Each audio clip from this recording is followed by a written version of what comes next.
everybody. I'm Sue Switalski, Pastoral Minister at St. Elizabeth Ann Seton Parish in New Berlin, Wisconsin, and this is Breaking Open the Gospel.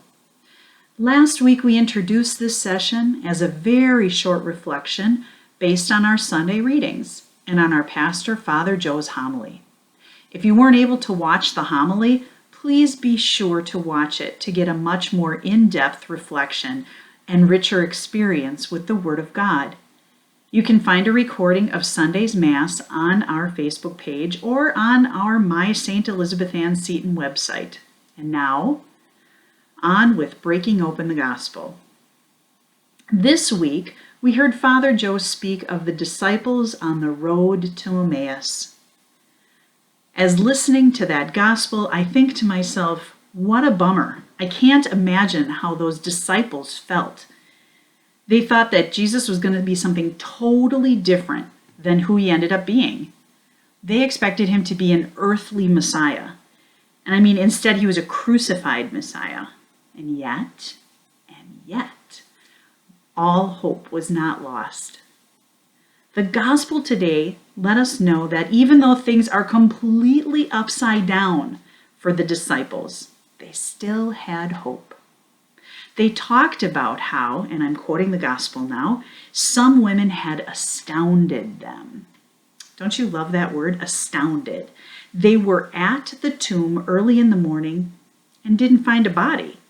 They came back and reported that they saw visions of angels who announced that he was alive. And some of them then went to the tomb, and they found things just as the women had described. But they did not see. So even though they were walking back home, they still had hope. They were talking to who they didn't realize was Jesus, walking with them, letting them know about the things that had unfolded. Hope, in the dictionary, is defined as a feeling of expectation and desire for certain things to happen. This week, Father Joe read the poem Footprints. And if you don't know the poem, please go back and listen to his homily. Maybe this week we can imagine Jesus walking with us, particularly when we are in despair or in the throes of sadness, or we're confused about a big decision we need to make. I would invite you to look for the risen Christ with you, or ask Jesus to be with those who really need to feel the loving presence of Christ. I don't know about you, but the people that I talk to, we all are in usually different places on different days. Sometimes we can see the world in the light of blessings and goodness, and then other days we feel as if our world has completely collapsed, as Father Joe had talked about. We are overcome with sadness for things we may have lost in our lives because of this COVID disruption. That's when it's so hard for me to see Jesus.